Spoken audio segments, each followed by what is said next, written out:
The ancient Egyptians are famous for one thing above all else. They were obsessed with surviving death. They built mountains of stone to protect their bodies. They wrote entire books of spells just to navigate the afterlife. They preserved their organs in sacred jars so that nothing of themselves would be lost. So why, in a civilization this determined to conquer death, did they build a monster whose only purpose was to make sure some people never got the chance? They never gave her a temple. They never asked her for anything. They didn't fear what she'd do to their bodies. Bodies could be preserved, protected, prepared for. They feared what she could do to something no spell could protect.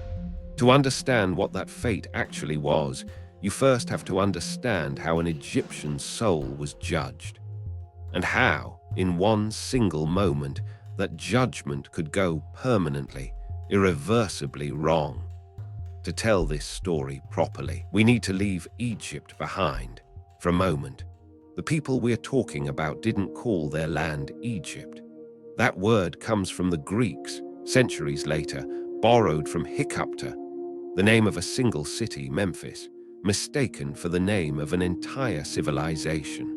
The people who built this world called their land Kemet, the Black Land, named for the dark, fertile soil the Nile left behind each year, the soil that made life possible in the middle of the desert. And the god who guided souls through the underworld wasn't originally Anubis either. That too is Greek. To the people of Kemet, he was Anpu. This isn't a footnote. It matters because everything in this story, the judgment, the punishment, the thing waiting beside the scales, belongs to a belief system that was already ancient before Greece existed. We use the familiar names because they're the ones history remembers, but the people who actually lived and died by these rules would not have recognized them. What they would have recognized, instantly and with real dread, was the moment every soul eventually had to face. When an Egyptian died, their journey didn't end at the tomb. It began there. Their soul traveled through the duat, the underworld, toward a chamber called the Hall of Two Truths. Waiting there were 42 divine judges, one for every province of the land, and the deceased had to face each of them in turn, reciting what's now known as the negative confession, a long declaration of the sins they had not committed. I have not killed. I have not stolen. I have not caused suffering to others. 42 denials spoken before 42 gods who already knew the truth, because the real test hadn't happened yet. At the center of the hall stood a set of scales. On one side, a single ostrich feather belonging to Maat, the goddess of truth, balance, and cosmic order. On the other side, the deceased's own heart, removed and preserved specifically for this moment because the Egyptians believed the heart, not the brain, held the record of a person's character, every choice, every cruelty, every kindness, everything that made them who they were. Anpu placed the heart on the scale himself. Thoth, god of wisdom, stood by with a reed pen, ready to record whatever the scale decided. Because in Kemet, even the gods weren't trusted to judge a soul from memory alone. The result had to be written down, witnessed, made permanent. There was no negotiating in that hall. No prayer could tip the balance. No offering could lighten a heart grown heavy through a dishonest life. The scale was thought to be incorruptible, an instrument of Maat herself, beyond the reach of even the most powerful magic an Egyptian could call upon. If the heart was lighter than the feather, or equal to it, the soul had lived in balance with Maat, and it passed on to the field of reeds, a paradise mirroring the best of life along the Nile to be enjoyed forever. But if the heart was heavier, weighed down by cruelty, by dishonesty, by a life lived against the order of the world, there was no punishment waiting, no fire, no eternity of suffering to endure. There was something else instead, something the Egyptians so rarely spoke of directly, that most people today have never even heard her name. She waited beside the scales for exactly this moment, crouched, watching, patient in a way nothing hungry should be. Her body wasn't invented to look monstrous for its own sake. Every part of her was built from the three animals the Egyptians feared most along the Nile.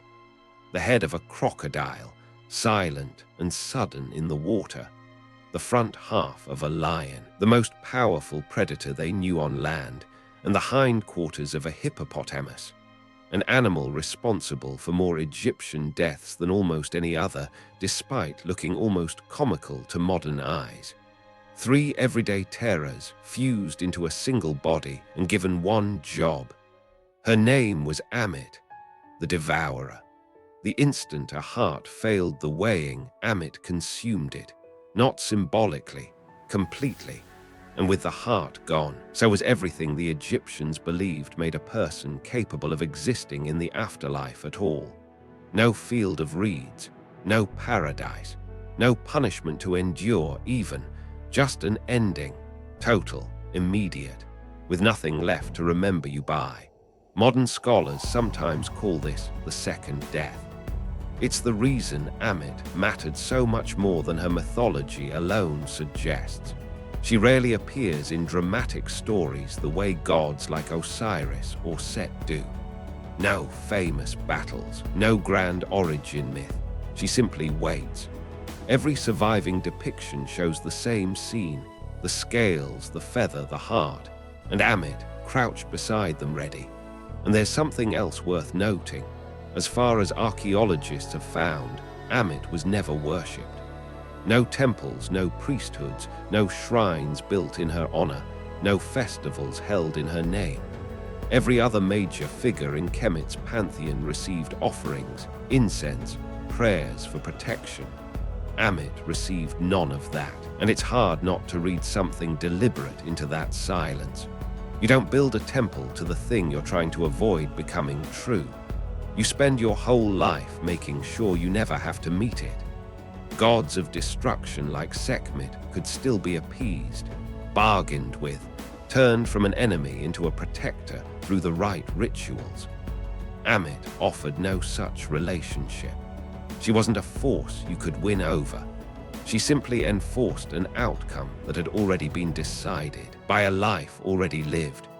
This is what set her apart from almost every other feared figure in the ancient world. Most cultures built their underworlds around punishment, an afterlife of suffering for the wicked, a hell endured forever. Kemet built something different. There was no eternal torment waiting for a heavy heart. There was only removal from existence, total, immediate, and permanent. And that is precisely why Ammit was feared more than death. Death was the beginning of the story for every Egyptian, the doorway into the duat, the judgment, and if the scales balanced, an eternity in the field of reeds. It was expected.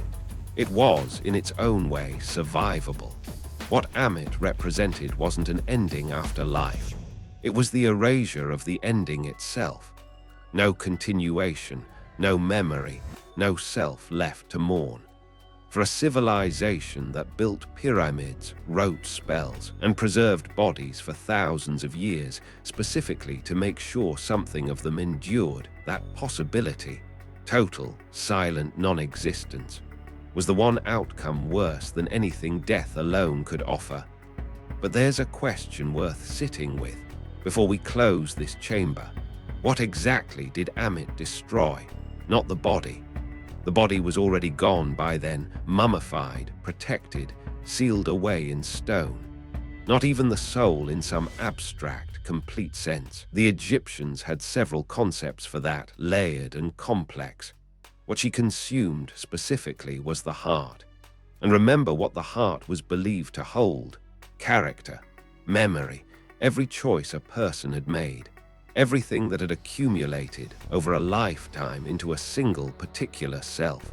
In modern language, we might reach for a different word for that accumulated self. The sum of your choices, your history, your sense of I. Today, some would call it the ego. It's a striking thought. even if it's one the Egyptians never framed this way themselves. The most feared fate in one of the most death-obsessed civilizations in history wasn't the ending of the body. It was the ending of the self that the body carried. The personality, the record, the you built moment by moment across an entire life. Ammit didn't reduce a person to nothing. She reduced a person to before they existed at all, as if the accumulation had never happened. And maybe that's why this story still unsettles, thousands of years later, in a world that no longer weighs hearts against feathers. Because the question underneath it hasn't gone anywhere. What are you, really, apart from the things you've done and the self you've built out of doing them? And if that were ever erased completely, not punished, not judged, just erased, would there be anything left that could still be called you at all? The Egyptians answered that question with a creature crouched beside a golden scale, waiting for a single moment of judgment. We still haven't found a better one. They didn't fear dying. They feared being forgotten by existence itself. And Ammit was the one who made sure that fear had a name.